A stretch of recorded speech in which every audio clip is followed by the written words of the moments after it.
मासा घटे न तिल बधे, वो विधाता लिखे जो लेख। कौन विधाता? आदि पुरुष आदि राम, श्री राम का भी राम। राम राम सब जगत बखाने, पर वो आदि राम कोई बिरला जाने।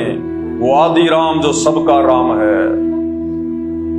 कहते मासा घटे ना तिल बधे, वो विधाता लिखे जो लेख। और उस लेख को फिर कौन मिट सकता है? स्वयं वो विधाता जब यहां पे तत्वदर्शी संत के रूप में आता है।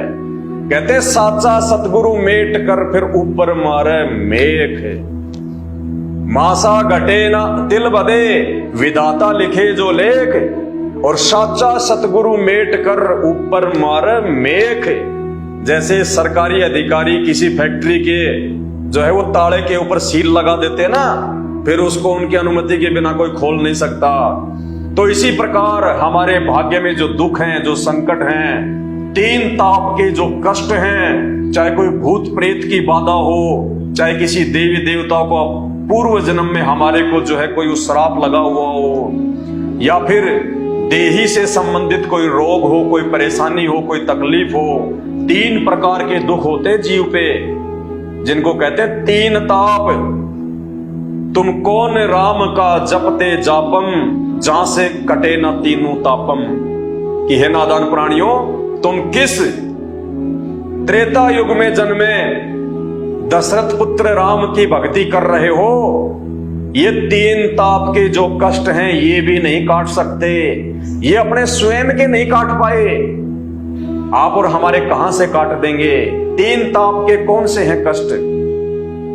दैहिक, दैविक और आध्यात्मिक, ये तीन ताप के होते हैं कष्ट। इन्हीं कष्टों से पूरा मानव प्राणी समाज दुखी है। चाहे हिंदू धर्म का हो, चाहे मुसलमान धर्म का हो, चाहे जैनी हो, चाहे बौद्ध हो, चाहे सिख हो, चाहे ईसाई हो। तीन ताप के कष्टों से दुखी है हर प्राणी। सबसे पहला जो है वो दैहिक।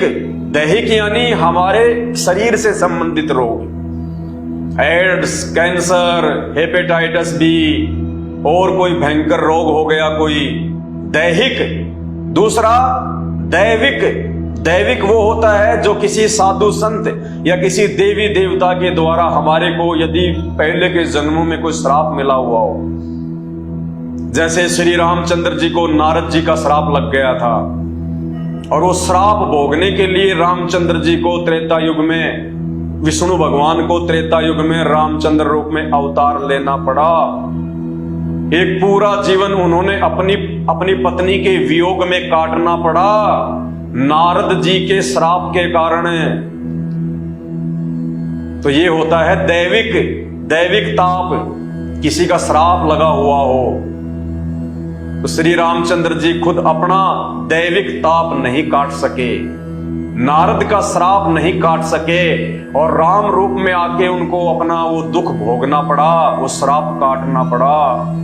तो ये श्री रामचंद्र जिनका जन्म राजा दशरथ के घर में हुआ था, जो त्रेता युग में आए थे, ये आदि राम नहीं है, ये पूर्ण राम नहीं है, ये सनातनी राम नहीं है। तो दैहिक, दैविक और आध्यात्मिक ताप वो होता है, आध्यात्मिक दुख वो होते हैं जन्म जन्मांतरों में हमने जितने भी मानव जन्म धारण किए हैं, और उन मानव जन्मों में हमने जितने भी कर्म और कुकर्म किए हैं। जैसे आज ये कसाई हैं, बकरे काटते हैं, मुर्गे काटते हैं, जीव हत्या कर रहे हैं। मानव जन्म प्राप्त करके आज ये जीवों की हत्या कर रहे हैं चंद पैसों के लिए, अपना परिवार पालने के लिए। तो इनके ऊपर ये आध्यात्मिक ताप बन रहा है, ये पाप कर्म जमा कर रहे हैं, इकट्ठे कर रहे हैं, इनको भी भोगने पड़ेंगे। 84 लाख योनियों में जाना पड़ेगा। जितने मुर्गे वो आदमी काटता है या उसके द्वारा काटे गए जानवरों को जो आदमी खाते हैं, मांस भक्षण करते हैं, उन सभी को उसी जानवर की, उसी पक्षी की योनि में जाना पड़ेगा। और वो पक्षी, वो जानवर जब कभी इंसान बनेगा, वो फिर उनकी गर्दन काटेगा। ये चक्कर ऐसे ही चलता रहता है।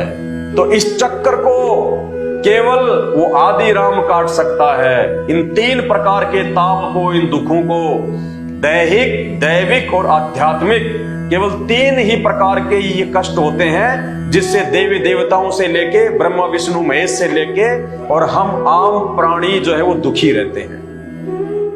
तो ये कष्ट वर्तमान में धरती पे एकमात्र धर्मगुरु, तत्वदर्शी संत, बाखबर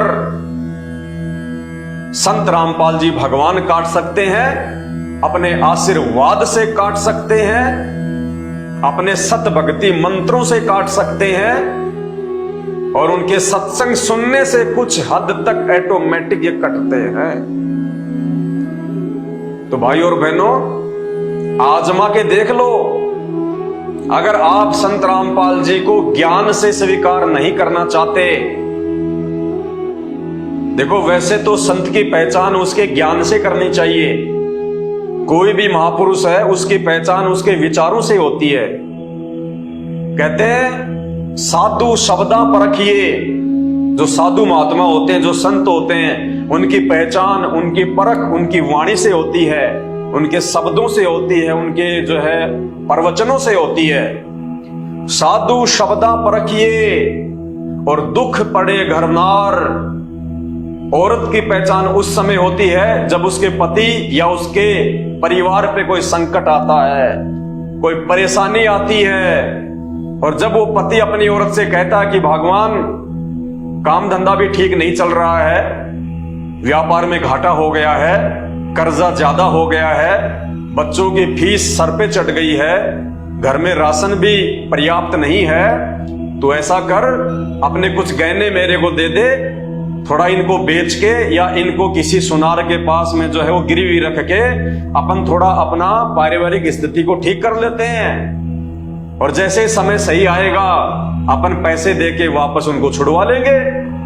तो उस समय वो औरत यदि ये कहती है कि नहीं, ये तो मेरे माता पिता के दिए हुए हैं, ये तो मेरे माँ बाप ने अपनी मेहनत की कमाई से दिए थे जब मेरी शादी हुई थी, मैं कैसे दे दूं, तो समझ लेना वो औरत आपके दुख में और सुख में भागीदारी नहीं है। तो कहते हैं साधु शब्दा परखिए और दुख पड़े घर नार, और सूरवीर जद जानिए जब रण बाजे तलवार। जो सूरवीर होता है, जो योद्धा होता है, उसकी पहचान उस समय होती है जब युद्ध के मैदान में आमने सामने टक्कर होती है। यदि वो पीठ दिखा के नहीं भागता है और लड़ते लड़ते चाहे उसके शरीर का एक एक पुर्जा ही क्यों ना जो है उकट पड़े, वो पीठ दिखा के नहीं भागता। कहते सूरवीर आदमी की, योद्धा की पहचान युद्ध के मैदान में होती है, और अगर वो डर के मारे पीठ दिखा के भाग जाए तो समझ लेना वो सैनिक नहीं है, वो योद्धा नहीं है, वो कायर है। तो कहते हैं साधु शब्दा परखिए दुख पड़े घर नार, और सूरवीर जद जानिए जब रण बाजे तलवार। तो आज संत रामपाल जी की पहचान, पूर्ण संत की पहचान उनके प्रवचनों से होगी, उनके सत्संगों से होगी, उनके विचारों से होगी, उनके ज्ञान से होगी। तो ये शास्त्र ही आधार हैं। चारों वेद और पवित्र गीता जी ये भक्ति का आधार है, ये संपूर्ण मानव जाति के लिए है। ये चारों वेद और गीता जी मुसलमान धर्म के लोगों के लिए भी हैं, हिंदुओं के लिए भी है, जैन, सिख, बौद्ध और ईसाई भाई बहनों के लिए भी है। क्योंकि जिस समय ये गीता जी का ज्ञान दिया गया था और ये वेद लिखे गए थे, उस समय धरती पे कोई भी धर्म नहीं था, केवल वैदिक धर्म था। वैदिक धर्म यानी वेदों के अनुसार लोग साधना करते थे, बाकी कोई धर्म नहीं था, ना हिंदू, ना सिख, ना ईसाई, ना मुसलमान, ना जैनी, ना बौद्ध। तो इन धर्म शास्त्रों के अनुसार यदि आपके गुरु जी का ज्ञान है, इन धर्म ग्रंथों के अनुसार यदि आपके गुरु आपको ज्ञान दे रहे हैं, मंत्र दे रहे हैं, साधना बता रहे हैं, और इन धर्म ग्रंथों के अनुसार ब्रह्मा विष्णु महेश 33 करोड़ देवी देवता, उनकी माता दुर्गा और पिता काल, मुसलमान धर्म में जिसको शैतान कहा गया है, ये पूजा के योग्य नहीं है, ये पूजा के लायक नहीं है। इनकी पूजा से ना आपको सुख मिल सकता, ना आपके ऊपर कोई आवश्यकता से ज्यादा, आपके संस्कार से ज्यादा संकट आ सकते हैं। ये तो एज ए मैनेजर की तरह काम करते हैं, उस परमात्मा के नुमाइंदे बन के, उस परमात्मा के नौकर बन के, आदि पुरुष के नौकर बन के। और वो आदि पुरुष आज धरती पे स्वयं सतगुरु रामपाल जी भगवान के रूप में प्रकट है। तो भाई वर्तमान में उनकी शरण में आके जो लाभ आप प्राप्त कर सकते हैं, वो लाभ आपको 7 जन्मों में भी ये हमारे धर्मों के धर्म गुरु और मनमुखी रूप से आप चाहे कितना ही गीता जी का पाठ कर लो, कितना ही आप जी कुरान शरीफ की आयतें पढ़ लो, कितना ही आप जी भागवत सुधा सागर की ये कथाएं सुन लो और कर लो, नहीं मिल सकते। और इसका जीता जागता प्रमाण है, एक रितेश्वर जी महाराज हैं, हिंदू धर्म गुरु, वर्तमान में भयंकर रूप से कैंसर से पीड़ित हैं और दुनिया को श्री भागवत सुधा सागर की वो कथाएं सुनाते हैं और कैंसर से पीड़ित हैं, बेड पे हैं, अंतिम श्वासें गिन रहे हैं। एक श्री प्रेमानंद जी महाराज हैं, कैंसर से पीड़ित हैं, डायबिटीज उनको, हाई ब्लड प्रेशर उनको, दोनों उनकी जो है वो किडनियां फेल हैं, फिर भी मनमुखी साधना को जो है वो पकड़ के बैठे हैं। और आज से पहले हमारे सनातन धर्म में जितने भी साधु संत महात्मा हुए हैं, विशेषकर इन 500 वर्षों में आप उनका इतिहास उठा के देख लो, सभी साधु संतों की अकाल मृत्यु हुई है, दुर्गति से मौत हुई है, बीमारियों से मौत हुई है, तो किसी को जहर दे दिया गया। अरे भक्ति करते करते भी अगर ऐसे मृत्यु होनी है तो क्या आवश्यकता फिर भक्ति की, क्या आवश्यकता फिर भगवान की, फिर क्या लाभ दिया उस धर्मगुरु ने आपको। तो भाई सच्चा सतगुरु वर्तमान में संत रामपाल जी हैं। अगर कोई उनकी मर्यादा में रह के, उनके 11 नियमों में रह के अगर उनकी साधना करेगा, उनकी भक्ति करेगा, संत रामपाल जी स्टाम्प पे लिख के देते हैं, स्टाम्प पे, कि आपको जिंदगी में कभी कोई महामारी छुएगी नहीं। लगना तो दूर की बात है, कोई भी महामारी आपको छू भी नहीं सकती। आपकी आंखों के सामने कभी आपके घर में कोई अमंगल नहीं हो सकता। आपके रहते सहते आपकी आंखों के सामने आपके बेटा बेटी की कभी अकाल मौत नहीं हो सकती, एक्सीडेंट में मौत नहीं हो सकती। औरत कभी विधवा नहीं हो सकती, वो अपने पति से पहले नहीं मर सकती, सॉरी, वो अपने पति से जो है वो पहले मरेगी, पहले उसका पति नहीं मर सकता। वो दुख औरत नहीं उठा सकती अगर संत रामपाल जी की शिक्षा है तो, और अगर उनके 11 नियमों में है तो। आपके काम धंधे में, आपके व्यापार में कभी कोई नुकसान नहीं हो सकता। परमेश्वर आपको वो इच्छित वस्तुएं अवश्य देगा, जिन इच्छित वस्तुओं के चलते आपके भक्ति में किसी प्रकार का कोई रोड़ा, कोई बाधा, कोई विघ्न उत्पन्न ना हो।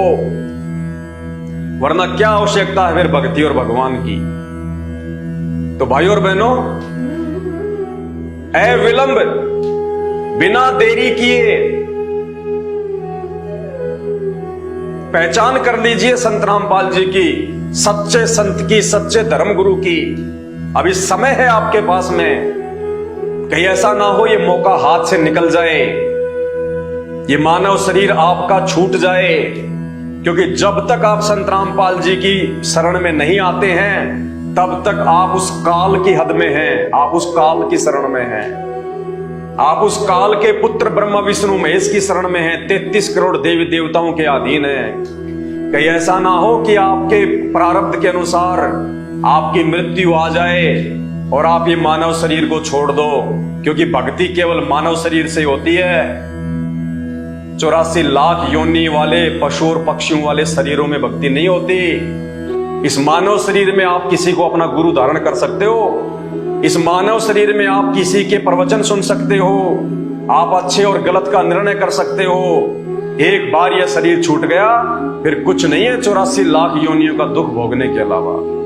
तो ये शरीर छूटे, इस शरीर पे कोई भयंकर आपत्ति और आपदा आए, उससे पहले पहले संत रामपाल जी के सत्संग सुनना शुरू कर दो और जितना जल्दी हो सके उनकी शरण ग्रहण कर लो। और उसके बाद में देखना आपके घर में सुख, आपके परिवार में सुख, आपका शरीर निरोगी, आपके ऊपर किसी भी प्रकार के देवी देवता का, उनके श्राप का कोई अटैक नहीं हो सकता।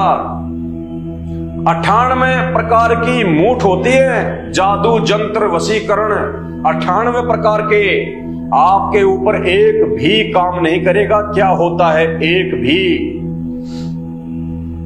चाहे कोई कितने बड़े से बड़ा कोई जादू जंत्री क्यों ना हो, कोई आसाम या बंगाल का कोई जादूगर क्यों ना हो, वो चाहे कुछ भी, चाहे कोई उसको 1 लाख रुपए क्यों ना दे दे आपके ऊपर गाल गलवाने के लिए, आपके ऊपर वशीकरण करवाने के लिए, आपके जीवन को बर्बाद करवाने के लिए, आपके काम धंधे को बर्बाद करवाने के लिए।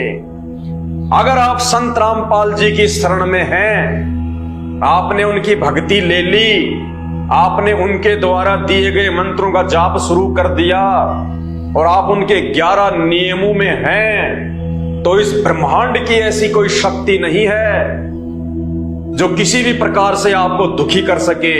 कोई भी जादू जंत्र टोना झाड़ फुंकाड़ वशीकरण घाल आपके ऊपर अटैक नहीं कर सकती। ये संत रामपाल जी के भगत जीते जागते उदाहरण है, जीते जागते उदाहरण है। 21 ब्रह्मांड का स्वामी काल शैतान, उसकी पत्नी दुर्गा और ये 33 करोड़ देवी देवता और ब्रह्मा विष्णु महेश, जिनकी हमने पूजा करनी छोड़ दी। हम केवल इनका आदर करते हैं, इनका सम्मान करते हैं, हम इनकी पूजा नहीं करते। और हमें ब्रह्मा विष्णु महेश की, गणेश जी की और दुर्गा जी की जो भक्ति संत रामपाल जी ने दी है, जो मंत्र इनके जाप करने के लिए दिए हैं, ये इनकी पूजा में नहीं आते, ये इनकी साधना में आते हैं। क्योंकि जब तक हम इनके लोक में रहेंगे, जब तक हम इन मैनेजरों के नीचे काम करेंगे, जब तक हमारा मानव शरीर रहेगा, तब तक हमें ये लाभ दें। क्योंकि नियम है, आपको जो तनख्वाह है वो बना के तो फैक्ट्री का मालिक देगा, लेकिन उसका वितरण कौन करेगा? उसका वितरण वो मैनेजर करेगा। तो इसी प्रकार देना तो उस आदि राम ने है, उस परमात्मा ने है, लेकिन उस आदि राम ने, उस कबीर देव ने ड्यूटी लगा रखी है ब्रह्मा विष्णु महेश की। तो ब्रह्मा विष्णु महेश के माध्यम से ही हमारे को यहाँ की सुख सुविधा मिलेगी। इसीलिए संत रामपाल जी ने हमारे को उन देवी देवताओं को आकर्षित करने के लिए तुरंत प्रभाव से वो हमें लाभ दें। इसलिए हमें उनकी साधना के लिए, जब तक हम यहाँ इस मानव शरीर में रहेंगे, यहाँ की सुख सुविधाएं हमारे को मिलती रहेंगी, तो हमारी भक्ति में कोई बाधा उत्पन्न नहीं होगी। इसलिए उन्होंने हमारे को इनके मंत्र दिए हैं, ताकि ये हमारे को उन मैनेजरों की तरह समय पे वो तनख्वाह देते रहें, हमारे को लाभ देते रहें। बाकी हम इनकी पूजा नहीं करते। पूजा के लायक केवल एक ही परमात्मा होता है। आत्मा का पति एक है, 2 नहीं, 3 नहीं, 33 करोड़ नहीं होते। आत्मा का पति एक होता है। आत्मा अगर एक है तो उसका परमात्मा भी एक ही होता है। और यही कारण है आज हिंदू समाज में कोई भी व्यक्ति जो संत रामपाल जी की शरण में नहीं है, वो अनजाने में अपनी आत्मा के सैकड़ों पति बना के बैठा है, व्यभिचारिणी भक्ति कर रहा है, वैश्या भक्ति कर रहा है, जिसको गीता जी ने मना किया है। अरे एक औरत यदि 50 व्यक्तियों के साथ में संबंध रखेगी, यदि अपने वो 20 खसम बनाएगी, तो कहां से उसको प्यार मिलेगा, कहां से उसको इज्जत मिलेगी? उसको व्यभिचारिणी औरत कहा जाता है, उसको वैश्या कहा जाता है, जिसका एक पति नहीं होता, जो पतिव्रता नहीं होती है। तो ठीक इसी प्रकार इस धरती पे यदि कोई पतिव्रता भक्ति कर रहा है, किसी एक परमात्मा की भक्ति कोई कर रहा है, जो परमात्मा पूजा के योग्य है, जो परमात्मा इबादत के योग्य है, वो केवल वो आदि पुरुष है, वो आदि राम, वो कबीर देव, जो आज तत्वदर्शी संत के रूप में, संत रामपाल जी के रूप में धरती पे प्रकट है। तो वर्तमान में इस 21 ब्रह्मांड में केवल संत रामपाल जी ही पूजा के योग्य हैं और कोई भी देव महादेव पूजा के योग्य नहीं है। और यही कारण है आज भक्ति मार्ग में जो अद्वितीय आध्यात्मिक लाभ, जो शारीरिक लाभ, जो आर्थिक लाभ और 3 ताप से मुक्ति, हर प्रकार की सुख सुविधा जो इच्छित है, हम फालतू की सुख सुविधा नहीं चाहते। हमें ज्ञान दे दिया परमात्मा ने। हम भौतिक वस्तुओं के पीछे अंधे होके आम प्राणियों की तरह नहीं दौड़ते। कहते साईं इतना दीजिए जिसमें कुटुंब समाओ, हम भी भूखे ना रहें साधु न भूखा जाए। बस हमें संत रामपाल जी ने इतना ही मांगना सिखाया है उनसे, और हम केवल अपने गुरुदेव भगवान से मांगते हैं। हम ब्रह्मा विष्णु महेश से डिमांड नहीं करते, ब्रह्मा विष्णु महेश से मांग नहीं करते, हम दुर्गा से मांग नहीं करते, उस शैतान से मांग नहीं करते। 33 करोड़ देवी देवताओं की तो बात ही छोड़ दीजिए, वो तो खुद भिखारी हैं। जब आप इनका इतिहास पढ़ेंगे ये तो खुद भिखारी हैं। अरे जब श्री रामचंद्र जी लंका पे चढ़ाई करने गए तो नारद जी आके उनको मिले और नारद जी ने कहा कि भगवान यदि आपको रावण के ऊपर विजय प्राप्त करनी है तो मैं आपको एक विधि बताता हूं। और नारद ने श्री रामचंद्र जी को विधि बताई। और क्या विधि बताई? दुर्गा पूजन। रामचंद्र जी ने दुर्गा का पूजन किया, नवरात्रि के व्रत किए, ये सोचकर कि मेरे को कोई शक्ति मिल जाए, मेरे को कोई वरदान मिल जाए और मैं रावण को जीत सकूं, विजय प्राप्त कर सकूं, अपनी पत्नी को वापस लेके आ सकूं। अरे आदि राम किसी की भक्ति नहीं करता। आदि पुरुष जिसने पूरी सृष्टि रची है उसको किसी की भक्ति करने की आवश्यकता नहीं पड़ती है। आदि राम को किसी के आगे हाथ फैलाने की आवश्यकता नहीं पड़ती है। कहते दाता एक राम, भिखारी सारी दुनिया। वो आदि पुरुष, वो आदि राम, वो दातार है, वो सबको देने वाला है। बाकी सब दुनिया भिखारी है। तो जितने भी देवी देवता हैं ये भी उसी आदि राम को पूजते हैं जैसा इनको ज्ञान है। तो श्री रामचंद्र जी आदि राम नहीं थे, आदि पुरुष नहीं थे। वो तो नवरात्रि का व्रत किया करते थे। तो वो आदि पुरुष, वो आदि राम आज धरती पे संत रामपाल जी हैं। भाई और बहनों, परमात्मा ने आपको मानव जन्म दिया है, सोचने समझने की क्षमता दी है। जो बुद्धि परमेश्वर ने इंसान को दी है वो बुद्धि 84 लाख योनियों में और किसी पशु पक्षी के पास में नहीं है, किसी प्राणी के पास नहीं है। तो क्यों दी परमात्मा ने, जबकि हम भी तो 84 लाख योनियों में हैं। खाली हमारे शरीर की ही तो खाली भिन्नता है। आप किसी भी जानवर को देख लीजिए, उसके भी हाथ पैर हैं, आंखें हैं, नाक है, मुंह है, वो ही मलमूत्र त्यागने का द्वार है, वो ही जो है बच्चे उत्पन्न करने की उनकी प्रक्रिया है, वो ही मोह ममता उनके अंदर है, उनके भी जो है वो शरीर पे खाल है, उनके भी बाल हैं, सब कुछ वही है। वो भी लड़ते हैं, झगड़ते हैं। तो हम इंसान भी 84 लाख योनियों के अंतर्गत ही आते हैं। हम इंसानों को सम्मिलित करके ही 84 लाख योनियां बनती हैं। लेकिन इन 84 लाख योनियों में से फिर क्यों भगवान ने हमारे को ये मनुष्य जीवन दिया? आज हम एरोप्लेन में चल सकते हैं, बस में चल सकते हैं, यात्रा कर सकते हैं, भूख लग रही है तो हम खाना खा सकते हैं, किसी को अपनी पीड़ा बता सकते हैं, दर्द है डॉक्टर के पास जा सकते हैं, पैर में कांटा चुभ गया किसी को हम बता सकते हैं, हम खुद भी निकाल सकते हैं। जानवर, उसके मुंह में जीभ है, उसके भी हाथ पैर हैं, लेकिन अगर उनके पैर में कांटा चुभ जाए तो वो किसी को उठा के दिखा नहीं सकते कि मेरे पैर में कांटा चुभ रहा है, ये कांटा निकाल दो। एक भैंस के पेट में दर्द हो जाए तो वो अपने मालिक को अपनी जुबान से बोल के कह नहीं सकती कि मालिक मेरे पेट में दर्द है, मुझे कोई डॉक्टरी उपचार करवाओ, कोई वेटनरी डॉक्टर लाओ। ये खासियत केवल परमेश्वर ने हमें इंसानों को दी है। और किस लिए? सिर्फ उस एक परमेश्वर की पहचान करें, उस आदि राम की पहचान करें, उस आदि पुरुष की पहचान करें। क्यों? जन्म और मरण से छुटकारा प्राप्त करने के लिए। क्योंकि आज हम सोच सकते हैं मानव बुद्धि में कि आज यदि इस मानव शरीर का मैंने भक्ति करके सदुपयोग नहीं किया, सच्चा गुरु धारण करके सदुपयोग नहीं किया, तो अगला जन्म मेरा उन्हीं 84 लाख योनियों में होगा। फिर ना मैं गुरु बनाने के लायक रहूंगा, ना मैं सोचने के लायक रहूंगा, ना मैं विचार करने के लायक रहूंगा। तो ये विशेष बुद्धि परमेश्वर ने आप और हमें दी है। तो आज इस विशेष बुद्धि का फायदा उठाओ और इस विशेष बुद्धि से उस भगवान की पहचान करने के लिए, सच्चे संत की पहचान करने के लिए आज उस आदि पुरुष ने इन संतों के द्वारा ये शास्त्र लिखवाए हैं। चारों वेद दिए परमात्मा ने। किस लिए?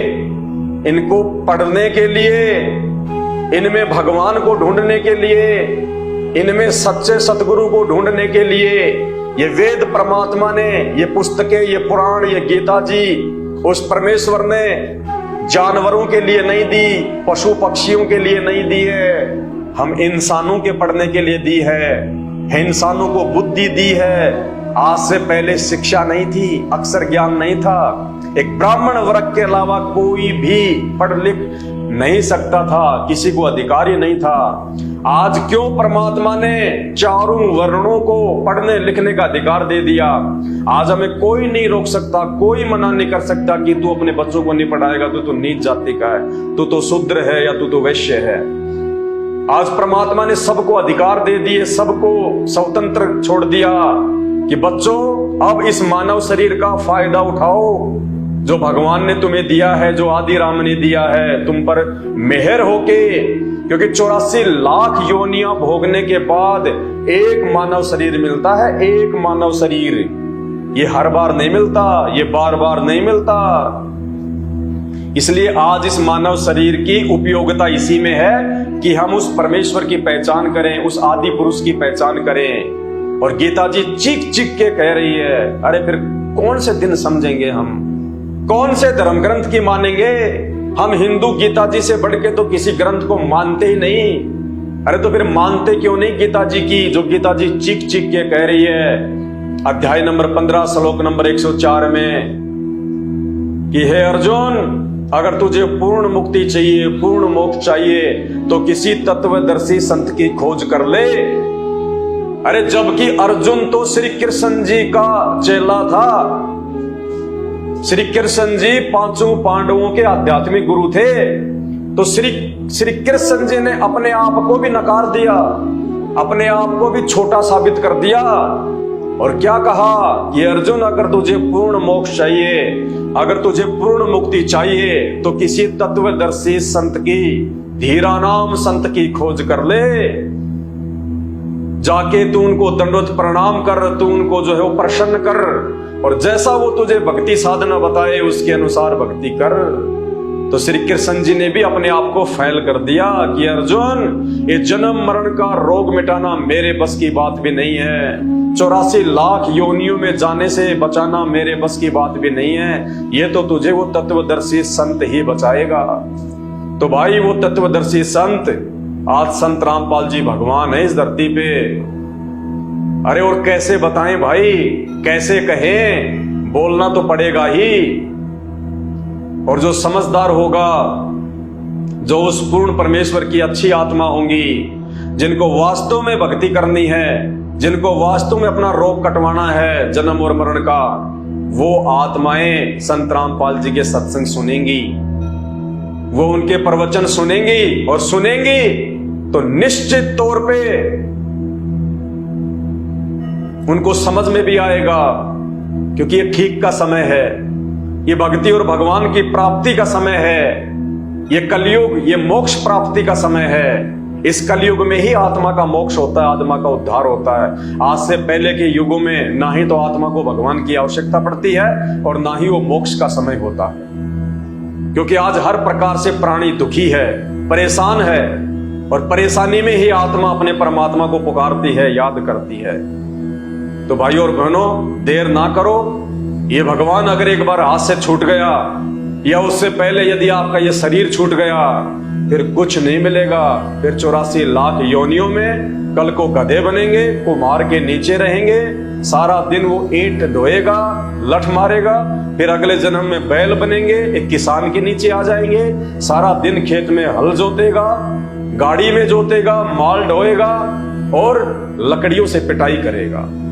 तो आज सुअवसर है कि हम संत रामपाल जी के प्रवचन सुन लें, अपने आप को जातिवाद से दूर करें, अपने आप को इन धर्मों की जंजीरों से दूर करें और निष्पक्ष होके अपने आत्म कल्याण के लिए संत रामपाल जी के सत्संग सुनना शुरू करें।